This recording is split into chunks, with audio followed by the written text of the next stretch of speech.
And at the end of 430 years, on this very day, all the multitudes of the Lord departed from the land of Egypt. It is a night to be observed for the Lord, for having brought them out of the land of Egypt. This night is for the Lord, to be observed by all the sons of Israel throughout their generations. 430년이 끝나는 그날에 여호와의 군대가 다 애굽 땅에서 나왔은즉 이 밤은 그들을 애굽 땅에서 인도하여 내심으로 말미암아 여호와 앞에 지킬 것이니 이는 여호와의 밤이라 이스라엘 자손이 다 대대로 지킬 것이니라. 아멘. 드디어 일이 벌어졌습니다. 하나님이 그 밤에 애굽의 장자들을 다 치신 거예요. 어떤 가문에 어떤 장자들을 치셨을까요? 모든 애굽의 장자들을 다 치셨습니다. 깡그리 다 치셨어요.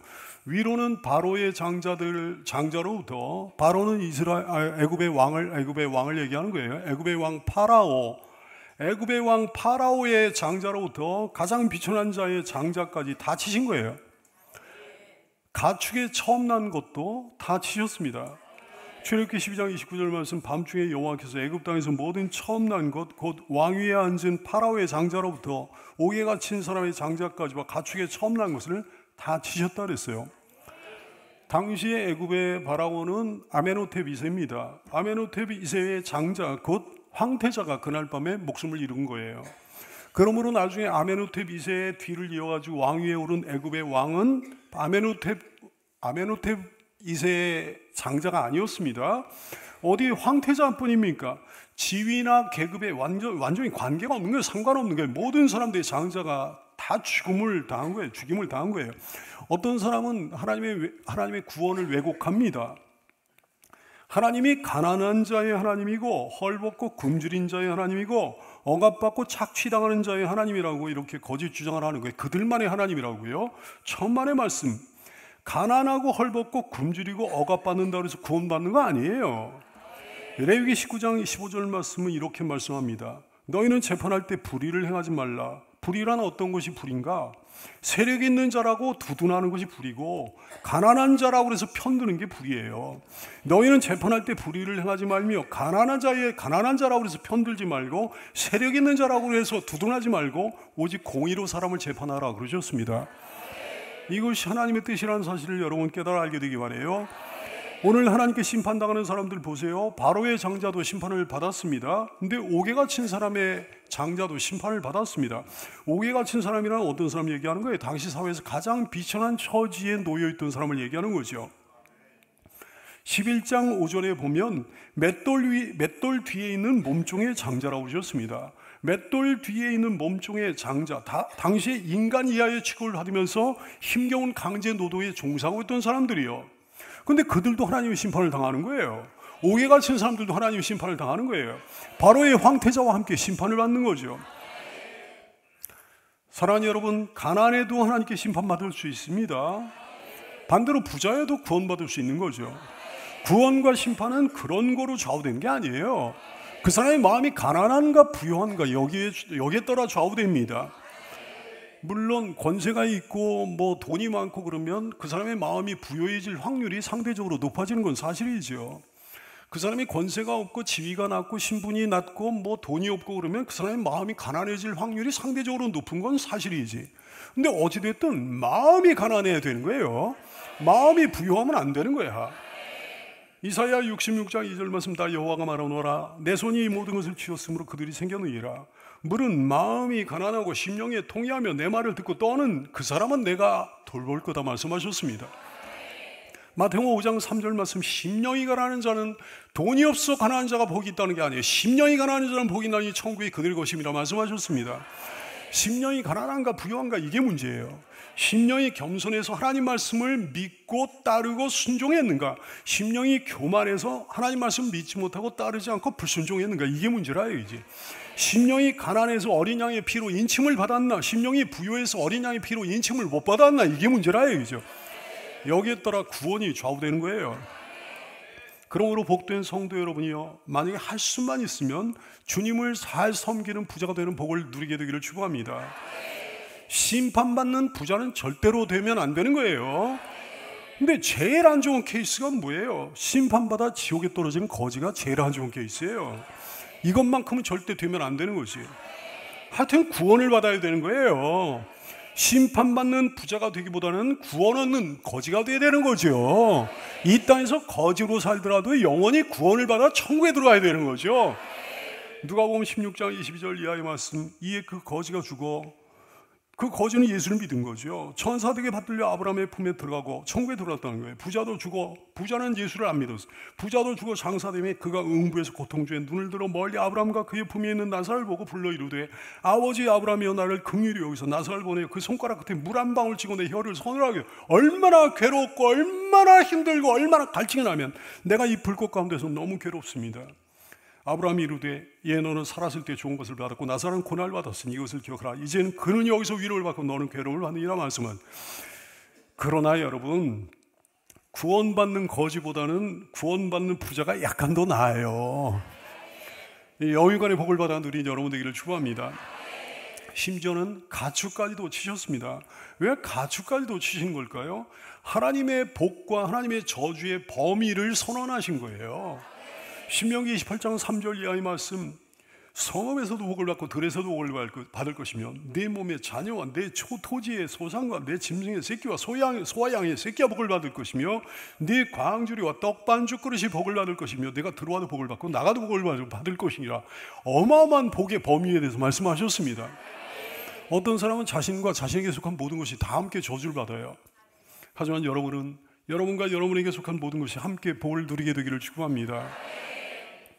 엄청난 일이 일어난 바로 그날 밤 애굽의 모든 사람들이 다 놀라 일어납니다. 그리고 무슨 일이 벌어져요? 당연히 애곡 소리, 통곡 소리 때문에 난리가 나고 애굽 온 땅에 큰 애곡 소리가 있었다 그랬어요. 출애굽기 12장 30절, 그 밤에 바로와 그 모든 신하와 모든 애굽 사람이 일어나고 애굽에 큰 부르짖음이 있었으니 이는 그날에 죽임을 당하지 아니한 집이 하나도 없었음이었더라. 성경은 증언합니다. 이보다 더 큰 슬픔이 어디 있겠어요? 온 나라에 줄초상이 일어난 거예요. 그러나 이 끔찍하고 무시무시한 재앙의 밤에도 어떤 지역만큼은 잔잔한 호수처럼 평안하고 대평스러웠습니다. 어떤 지역이에요? 이스라엘 백성들이 거주하는 지역이요. 이스라엘 백성들이 거주하는 지역은 짖기 좋아하는 개조차도 그 입을 다물고 고요히 잠든 평안의 밤이었습니다. 출애굽기 11장 7절, 그러나 이스라엘 자손에게는 사람에게나 짐승에게나 개 한 마리도 그 혀를 움직이지 아니하리니 여호와께서 애굽 사람과 이스라엘 사이를 구별하는 줄을 너희가 알리라 하셨어요. 용서와 사주의 은총으로 그냥 충만한 거예요. 구원의 은총으로 그 땅이 가득한 거예요. 부활의 은총으로 충만한 거예요. 평강의 은총으로 가득한 거예요. 바로 우리에게 그 은총을 주셨습니다. 바로는 드디어 하나님께 완전히 굴복합니다. 두 손 두 발 다 들고 항복했어요. 31절 말씀 이렇게 시작됩니다. 밤에 바로가 모세와 아론을 불러서 이렇게 말씀해요. 오밤중에 모세와 아론을 불렀습니다. 왜? 그들의 요구를 100% 수용하겠노라는 의사표시를 하기 위해서. 쉽게 얘기하면 굴복하기 위해서요. 항복하기 위해서요. 대애굽 제국의 바로 체면이 완전히 구겨지는 순간입니다. 전에 바로가 뭐라고 그랬습니까? 다시는 너희들 내 앞에 나타나지 말라고 그랬어요. 내 앞에 나타나면 죽는다 그랬어요. 출애굽기 10장 28절 말씀, 바로가 모세에게 이르되 너는 나를 떠나고 스스로 삼가 다시 내 얼굴을 보지 말라. 네가 내 얼굴을 본 날에는 죽으리라 그랬어요. 근데 자기 스스로 모세와 아론을 다시 부른 거예요. 그렇게도 완강하고 고집세고 기세 등등하던 바로가 완전히 기가 꺾인 거죠. 다시는 내 얼굴을 볼 생각도 말라 이렇게 협박하더니 도리어 제 쪽에서 와달라고 사정하고 있는 거예요. 그러니 공개적으로 부를 수 있겠습니까? 신하들 본 앞에서, 애굽 사람들이 다 본 앞에서 공개적으로 부를 수 있겠어요? 만약에 공개적으로 불러가지고 공개적으로 굴복한다면 얼마나 남사스러운 일이 되겠습니까? 권위의 치명적인 손상을 입는 거잖아요. 왕권이 땅에 떨어지고 말 것입니다. 그래서 밤에 은밀히 모세와 아론을 부른 거죠. 출애굽기 10장 31절, 밤에 바로가 모세와 아론을 불러서 이르되, 여러분 얼마나 통쾌한 승리 밤입니까? 승리의 주님을, 부활의 주님을 찬양합니다. 보배로운 성도 여러분이요, 주님의 일은 항상 이런 식으로 진행되는 거예요. 어떤 사람이 고집을 아무리 피워도 소용없습니다. 어떤 대단한 사람이 강짜를 아무리 놔도 소용없어요. 사람이 아무리 대단해도 당시의 애굽 제국의 아메노텝 2세보다야 대단하겠습니까? 사람이 아무리 고집이 세고 강자가 센들 당시의 아메노텝 2세보다야 더 세겠습니까? 소용없는 일이에요. 오늘 이 사람 아메노텝 2세가 굴복하는 거 보세요. 납자가 엎드려 완전히 항복하는 거예요. 그리고 뭐라고 그럽니까? 너희의 소원대로 하라 그래요. 출애굽기 12장 31절 밤에 바로가 모세와 아론을 불러서 이르되 너희와 이스라엘 자손은 일어나 내 백성 가운데서 떠나 너희의 말대로 가서 여호와를 섬겨라 그랬어. 32절 말씀에 너희가 말한 대로 너희 양과 너희 소도 다 뭐라고 나를 위하여 축복 좀 해주라 그랬어요. 너희의 말대로 이 말이 반복됩니다. 첫 번째 너희의 말대로는 이거예요. 너희의 말대로 애굽을 떠나 여호와를 섬겨라. 근데 여기까지는 그전에도 양보했던 사항입니다. 이미 양보가 됐던 사항이에요. 근데 뭐를 안 된다고 했는 거 아니? 자녀들과 아내들과 뭐 양과 소까지 다 데리고 떠나는 거. 이거 안 된다고 그랬던 거거든요. 근데 오늘 보니까 그것까지도 양보하는 거. 그것까지도 다 너희 말대로 하라는 거예요. 양과 소까지 다 데리고 하라는 거예요. 너희 말대로 너희뿐만 아니라 양과 소까지 다 데리고 하라. 너희 말대로 너희가 원했던 대로 그런 얘기예요. 그렇습니다. 너희가 원했던 대로 다 하라는 거예요. 너희의 모든 소원대로 다 하라는 거예요. 너희의 계획대로, 너희의 꿈대로, 너희의 비전대로, 너희의 스케줄대로 다 하라는 거예요. 존귀한 성도 여러분 놀랍습니다. 이거야말로 권능의 하나님께서 우리에게 베풀으신 특혜예요. 이거야말로 하나님께서 우리에게 베풀으신 부활의 은총입니다. 하나님께서 함께 하시고 역사하시면 이런 기적이 벌어지게 되는 거죠. 해방을 얻습니다. 자유를 누립니다. 다 죽었다가 살아나는 거예요. 부활의 은총이 임하는 거예요. 심판을 면제받습니다. 놀라운 구원을 얻습니다. 하나님께서 함께 하시는 인생이 되기를 축복합니다. 그래서 여러분의 말대로 되기 바라요. 여러분이 원했던 대로 되기 바라요. 여러분의 소원대로 되기 바랍니다. 여러분의 계획대로, 여러분의 꿈대로, 여러분의 비전대로, 여러분의 바람대로, 여러분의 스케줄대로 되는 은혜를 누리게 되기를 축복합니다. 뿐이에요. 이스라엘에 속한 모든 걸 다 데리고 가게 됐죠. 자신들의 것을 다 가지고 갈 뿐만 아니라 애굽 사람들에게 속한 것까지도 덤으로 가지고 가게 됐습니다. 35절 36절 말씀. 이스라엘 자손이 모세 말대로 하여 애굽 사람에게 은금 패물과 의복을 구하매. 애굽 사람과 이스라엘 사람들은요 원수지간이었어요 당시에. 근데 은금 패물과 의복을 구하며 여호와께서 애굽 사람들에게 이스라엘 백성에게 은혜를 입히게 하사 그들이 구한 대로 주게 하심으로 그들이 애굽 사람들의 물품을 취했다 그랬어요. 할렐루야. 가라앉은 든 강도의 원조가 여기 있는 거예요. 이스라엘 사람들이 하나님 시키신 대로 했어요. 애굽 사람들에게 달라 그랬어요. 내놔라 그랬어요. 그랬더니 애굽 사람들이 달라는 대로 다 줬습니다. 혹시나 이스라엘이 마음이 변해가지고 안 간다고 할까봐, 여기 그냥 주저앉아가지고 눌러앉아가지고 그냥 살겠다고 할까봐 겁이 나가지고 다급히 다 줬습니다. 빨리 가라고 말이죠. 성도 여러분이요, 신자의 인생 속에 어떤 일이든지 쉽게 되는 건 없어요. 그게 주님의 뜻인데도, 주님의 계획인데도, 주님이 풀어가시는 아름다운 일들은 어떤 일이든지 쉽게 되는 법이 없어. 두 가지 이유 때문에 그렇습니다. 첫째, 우리로 하여금 하나님을 더 많이 의지하도록 하기 위해서. 그래서 똥을 들이시는 거예요. 그렇지 않아요, 여러분? 단번에 된다면 우리가 주님을 그렇게 의지하겠습니까? 단번에 안 되니까 죽어라 의지하는 거죠. 그러니 똥을 들이시는 게 우리에게 복이 아닙니까? 우리에게 은혜가 아닙니까? 뜸을 들이시니까 우리가 더 많이 기도하고, 우리가 뜸을 들이시니까 우리가 주님 앞에 더 겸손해지고, 뜸을 들이시니까 우리가 더 주님을 많이 의지하고 더 가까이 하게 되는 거잖아요. 이것이 큰 은혜요, 놀라운 복이라는 사실을 깨닫는 여러분 되기를 축복합니다. 둘째로, 왜 우리 인생 가운데 모든 일이 단번에 되지 않고 하나님이 원하신 일인데도 불구하고 이런저런 어려운 일들이 생기는가? 우리를 반대하는 것들이 완강하기 때문입니다. 신자의 삶이 행복해질까 두려워한 놈들이 있어요. 능력 있는 신자로 인해, 능력 있는 교회로 인해 자기 세력이 쇠퇴할까봐 두려워하는 세력이 있다 얘기해요. 여러분의 인생을 통해 이것이 하나님의 뜻인 것 같은데도 뭔가 방해하는 마귀의 방해 공작 같은 것이 느껴집니까? 내가 마귀가 두려워할 만큼 능력 있는 신자구나. 이걸 깨닫는 지혜가 있어야 되는 거예요. 하지만 성도 여러분이요, 결단코 확실한 것은, 결단코 분명한 것은, 오늘 보세요. 여러분, 놀라운 역사가 일어나잖아요. 이스라엘 백성들에게 애굽 사람들이 물품까지 내주면서 가라 그러잖아요. 결단코 확실한 것은, 결단코 분명한 것은 참고 기다리는 한 승리는 우리 것이라는 사실입니다. 믿나요? 아무 걱정하지 마십시오. 승리는 우리 것입니다. 승리는 내 것입니다. 승리는 내 것일세. 승리는 내 것일세.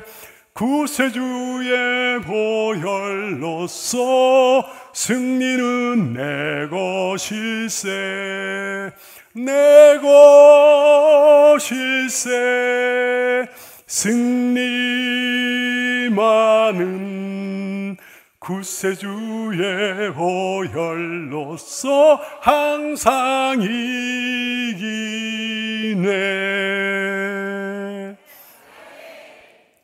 바로가 백성들을 몰래 은밀히 모세와 아론을 불러 만났어도 사실 애굽 사람들의 마음은요 이미 물처럼 녹아져 있었습니다. 어느 정도로 녹아져 있었을까요? 출애굽기 12장 33절 애굽 사람들은 말하기를 우리가 다 죽은 자가 되도다 하고 그 백성을 이스라엘 백성을 재촉하여 그 땅에서 이스라엘 백성들을 속히 내보내려 했다 성경은 증언하고 있는 거예요. 바로는 이스라엘의 출애굽이 자기가 결정해서 자기가 시행한 일인 줄로 알았겠지만 천만의 말씀이에요. 바로가 만약에 이스라엘의 출애굽을 끝내 허락하지 않았다면 애굽 백성들에 의해서 반란이라도 일어났을 거예요. 출애굽은 하나님이 결정해 놓으신 거거든. 그래서 그 누구도 막을 방법이 없었던 거예요. 부활이 그렇습니다. 예수님의 부활을 누구도 막을 수가 없었습니다. 우리의 부활을 누구도 막을 수가 없는 거예요. 우리의 구원을 누구도 회방할 수 없는 거예요. 악한 세력이 어떤 태도를 취하든지, 어떤 꿍꿍이 속이 있든지, 어떤 음모를 꾸미든지, 어떻게 버티든지, 어떻게 방해하든지, 어떻게 회방을 놓든지 하나님은 결국 하나님의 선하신 고집대로 행하시고 성취하십니다. 우리 하나님은 선한 고집을 가지시고 끝까지 당신의 뜻을 이루시는 하나님이셔요. 여러분의 하나님이 하신 일을 믿음으로 지켜봄으로 위대한 그분의 승리에 동참하는 성도가 되기를 축원합니다. 승리는 내 것일세. 승리는 내 것일세. 우리 주님 고집으로 승리는 내 것일세. 내 것일세. 승리만은 우리 주님 고집으로 항상 이기네. 아멘. 이스라엘 자손은 드디어 출애굽의 역사적 대장정을 시작하게 됩니다. 람셋에서부터 출발했다 그랬어요. 37절 말씀, 이스라엘 자손이 람셋을 떠나서 숫곳에 이르니 유아외에 보행하는 장정이 60만 가량이었더라 말씀합니다. 람셋은 이스라엘의 고된 노역으로 건축된 도시였어요. 나일강 동쪽의 삼각주에 위치한 도시입니다. 거기에서부터 출발해가지고 숫곳까지 갔다 그랬어요. 유아외에 보행하는 장정만 60만 명이었다 그랬어요. 엄청난 숫자입니다. 여기서 유아란 어린아이들만 얘기하는 게 아니에요. 여자와 노역자까지를 포함해가지고 말씀하신 말씀이에요. 먼 길을 힘있게 걸어갈 수 있는 장정들만 60만이라는 거지. 먼 길을 걸어서 여행할 수 없었던 여성과 어린이, 노약자들은 뭐 가축이나 마차 같은 걸 타고 이동을 했을 거예요. 본문에는 60만 가량이라고 그랬는데 나중에는 정확한 숫자가 밝혀집니다. 모세가 시내산에서 백성들의 숫자를 세어봤거든요. 그랬더니 레위 지파를 제외한 20세 이상의 장정만 60만 3,550명이었습니다. 민수기 1장 46절 이하의 말씀, 계수된 자의 총계는 60만 3,550명이었더라. 그러나 레위는 그들의 조상의 지파대로 그 계수에 들지 아니하였다 그랬어요. 따라서 여자들과 아이들, 노약자들의 숫자까지 다 더하면 이스라엘 백성들의 총수가 약 200만 명 정도에 달한다는 걸 우리가 짐작할 수 있는 거죠. 놀라운 숫자예요. 엄청난 숫자예요. 430여 년 전에 가나안 땅을 떠나 애굽으로 이주할 때 애굽 가문의 숫자가 몇 명이었는지 여러분 기억나나요? 70명이었습니다. 70명에 불과했던 작은 인원이 430년 만에 이렇게 엄청난 규모로 불어났던 거예요. 하나님의 은혜는 놀랍습니다. 출애굽기 1장 7절 말씀, 이스라엘 자손은 생육하고 불어나 번성하고 매우 강하여 온 땅에 가득하게 되었다고 했어요. 그 정도로 번성했으니까 애굽 왕 바로가 위기감을 느꼈던 것이죠. 하나님의 백성들에게는 항시 이 원리가 적용됩니다. 시작은 미약하고 나중은 창대해지는 거예요. 처음부터 창대하기 시작하는 하나님의 백성이 없어요. 이스라엘 전체로도 그렇지만 개인으로도 마찬가지예요. 아브라함도 그랬습니다. 시작은 미약했습니다. 모세도 시작은 미약했어요. 다윗도 시작은 미약했어요. 주님의 제자도 시작은 미약했어요. 이 종도 시작은 미약했습니다. 나 한 사람이 시작했는데 우리 가문이 8명이 됐어요. 조금 있으면 이제 2자릿수가 될 거예요. 우리 교회 그렇습니다. 우리 교회 3명이서 시작했거든요. 나와 아내와 우리 부부와 우리 장남이 아기일 때 이렇게 셋이 시작해요. 지금 수천 명이에요. 여러분도 마찬가지예요. 하나님의 백성들에게 주신 부활의 은총이 어마어마합니다. 여러분, 나중에는 우리가 얼마나 창대해질까요? 꿈꾸고 기대하며 소망하는 여러분 되기 바랍니다. 천국에서 우리가 얼마나 창대해질까요? 우리가 얼마나 어마어마한 사람들이 될까요? 온천하보다 존귀한 하나님의 백성 여러분이요, 부활의 백성들이요, 여러분의 시작은 미약해도 나중에 심히 창대해진다는 사실을 깨닫고 소망하는 여러분 되기를 축원합니다. 그 외에도 수많은 잡족이 이스라엘과 동행했다. 성경은 증언합니다. 38절 말씀, 수많은 잡족과 양과 소와 심히 많은 가축이 그들과 함께 했다 그랬어요. 수많은 잡족이 뭐예요?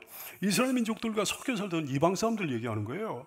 이스라엘 사람들과 결혼을 했거나 아니면 이스라엘 사람의 집에서 종살이를 했거나 하여튼 여러 가지 이유로 이스라엘 가문에 들어온 사람들입니다. 하나님께서 이스라엘 위에 베푸시는 여러 이적과 기사들을 보고 출애굽에 가담한 이방인들도 분명히 있었을 거예요. 하여튼 여러 가지 사연을 안고 이 사람들은 이스라엘 공동체의 일원으로 함께 참여하게 됐던 거죠. 훗날 유대인들의 그릇된 선민의식이 정말 근본적으로 그릇되고 잘못된 것임을 말해주는 대목이에요. 이스라엘은 처음부터 폐쇄적인 선미 집단이 아니었던 거예요. 여러분, 개방적인 공동체였던 거예요. 하나님은 이스라엘이 이방에 물드는 것은 철저히 경계하셨지만 이방인들이 이스라엘에 물드는 것은 좋아하셨습니다. 이방인들이 이스라엘에 물들어 그 공동체로 편입되는 것은 항상 환영하셨습니다. 오늘날 우리 교회들도 마찬가지예요. 폐쇄적인 집단이 되면 곤란해요.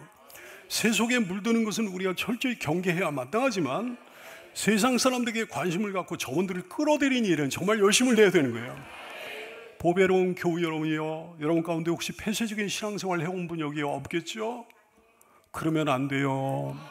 4.27 어떤 분들을 위해 기도해 주며 그분들을 우리 거룩하고 복된 공동체로 끌어들이는 여러분 되기를 바랍니다. 부활의 능력으로 전도하는 성도가 되기를 축원합니다. 430년이 끝나는 그날에 하나님께서 이미 아브라함에게 예전에 예고하신 바가 있었잖아요. 너희가 400년 동안 애굽 땅에서 너희가 이제 고통을 받으리라 말씀하신 바가 있었잖아요. 근데 430년이 끝나는 그날에 이스라엘 백성들이 출애굽했다 성경 기록하고 있습니다. 40절 41절 말씀, 이스라엘 자손이 애굽에 거주한 지 430년이라 430년이 끝나는 그날에 여호와의 군대가 다 애굽 땅에서 나왔다 그랬어요. 끝나는 그날이라는 말이 의미심장합니다. 하나님이 계획하신 기간이 다 됐다는 거예요. 하나님이 예정하신 연수가 찼다는 말씀이에요. 하나님의 때가 이르렀다는 말씀이죠. 보배로운 성도 여러분이요, 혹시 오랫동안 간절히 기도하고 있던 어떤 기도 제목이 있습니까? 열심히 기도해 왔는데 아직 응답받지 못한 어떤 기도 제목이 있습니까? 절대 실망하지 말고 기다려야 돼요. 여러분을 향한 우리 하나님의 계획이 있거든요. 그 계획은 아주 정밀하고 세밀하고 치밀합니다. 어떻게 응답하실지에 대해 정확할 뿐만 아니라 어느 때 응답하실지에 대해서도 정확합니다. 하나님은 어느 때 어떤 방법으로 기도에 응답하는 것이 가장 좋은지에 대해 너무 잘 알고 계십니다. 여러분을 어느 기간만큼 얼마나 연단해야 되는지에 대해서도 너무나 잘 알고 계십니다. 그러므로 복된 성도여, 조급해하지 말게 되기 바라요. 하나님의 정확한 연수가 차는 바로 그날 여러분에게도 기쁨이 넘치게 될 줄로 믿게 되기를 축원합니다. 430년이 끝나는 그날에 여호와의 군대가 다 애굽 땅에서 나왔다 그랬어요. 아니, 군대라니? 나온 건 그냥 이스라엘 백성들이잖아요. 그 백성들을 일컬어 여호와의 군대라니? 군사훈련 한번 제대로 받은 적이 없거든요. 그냥 노예 출신 백성이거든요. 근데 여호와의 군대라니? 게다가 거기에 어린이도 있고 노약자도 있고 여자들과 다 포함됐는데 그 모든 사람들 일컬어 여호와의 군대라니? 그렇습니다. 정말 그렇습니다. 맞는 말씀이에요. 여호와의 군대예요. 이스라엘은 여호와의 군대예요. 우리가 여호와의 군대입니다. 여기는 장정들 뿐만이 아니고 어린이와 노약자, 여성들까지 다 여호와의 군대입니다. 여러분 모두 여호와의 군대로 군사로 부름을 받았습니다. 내가 여호와의 군대라는 사실을 가만히 묵상하면 두 가지 교훈을 얻게 됩니다. 첫째는 권리예요. 특혜예요. 보배로운 여호와의 군대 여러분, 여호와의 병사 여러분, 여러분은 여호와 하나님의 군대에 소속되어 있습니다. 그러므로 여러분에게는 사령관이신 하나님의 절대적인 보호와 인도를 받을 권리와 특권이 있다 얘기해요. 그 군대는 보통 군대가 아니에요. 막강한 군대예요. 절대로 지지 않는 군대예요.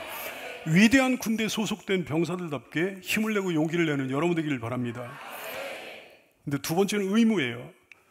여호와의 군대에 소속된 사람들에게는 권리만 있는 게 아니라 의무도 있는 거죠. 무슨 의무요? 영적 전쟁을 치러야 되는 의무요. 탈영병이 되면 안 되는 의무. 게으른 병사가 되면 안 되는 거예요. 적에게 투항하는 병사가 되면 안 되는 거예요. 자기 생활에 얽매이지 말아야 되는 의무가 있는 거예요. 디모데후서 2장 3절 이하의 말씀, 너는 그리스도 예수의 좋은 병사로 여호와의 군대로 나와 함께 고난을 받으라. 병사로 복마는 자는 자기 생활에 얽매이는 자가 하나도 없나니 이는 병사로 모집하는 하나님을 기쁘게 하려 함이라 그러셨어요. 보배로운 여호와의 군대 여러분, 여호와의 병사 여러분이요, 우리 삶이 평탄하지만은 않은 건 무엇 때문에 그렇습니까? 우리가 그 전쟁을 치르는 군대에 소속된 병사들이기 때문에 그런 거예요. 우리가 지금 영적 전쟁을 치고 있는 중이기 때문에 그렇습니다. 강하고 위대한 여호와의 군대 여러분, 여호와의 군사 여러분, 그 전쟁을 치르기 바랍니다. 용감하게 싸우기 바랍니다. 여러분의 마음과 여러분의 신앙과 여러분의 삶을 괴롭히는 악한 영들에게 결코 지지 않는 용사가 되기를 바랍니다. 하나님 나라의 영토를 넓히기 바랍니다. 악한 영의 사슬에 묶여있는 불쌍한 사람들을 우리 편으로 빼앗아 오는 능력 있는 여호와의 군대가 다 되기를 예수님의 이름으로 축원합니다. 6월절의 그 밤은 아주 특별한 밤이었어요. 출애굽기 12장 42절, 이 밤은 그들을 애굽 땅에서 인도하여 내심으로 말미암아 여호와 앞에 지킬 것이니 이는 여호와의 밤이라. 이는 여호와의 밤이라. 이스라엘 자손이 다 대대로 지킬 것이라 그러셨어요. 원래 밤이라고 하면 밝은 이미지가 아니잖아요. 어둡고 칙칙한 이미지잖아요. 왠지 악한 세력이 지배하고 있을 것 같은 부정적인 이미지가 있잖아요. 하지만 여호와의 밤은 그런 밤이 아닙니다. 사망에서 벗어난 부활의 밤이에요. 심판에서 벗어난 부활의 밤이에요. 오랜 고통과 슬픔에서 구속받은 기쁨의 밤이에요. 오랜 속박에서 벗어난 기쁨의 밤이에요. 해방의 밤이에요. 구원의 밤이에요. 밤은 밤인데 여호와의 밤입니다. 여러분, 우리 삶에 있어서 악한 영이 지배하는 영역은 결코 있을 수 없어요. 새벽도 아침도 대낮도 우리 아버지의 통치 아래에 있습니다. 근데 뿐만 아니라 저녁도 깜깜한 밤도 모두 우리 아버지의 지배하에 있습니다. 여러분이요, 이 땅의 삶을 살아가는 동안 밤을 두려워하지 않는 성도가 되기 바라요. 또한 여러분의 현재의 삶이 설사 밤같이 어두운 삶이라고 할지라도 그 밤조차도 부활을 잉태하고 있는 여호와의 밤이라는 사실을 잊지 말아야 되겠습니다. 기쁨과 행복을 잉태하고 있는 여호와의 밤이라는 사실을 기억하고 사는 여러분 되기를 바랍니다. 기억하고 잊지 말고 힘을 내는 성도가 다 되기를 예수님의 이름으로 축원합니다. 기도하겠습니다.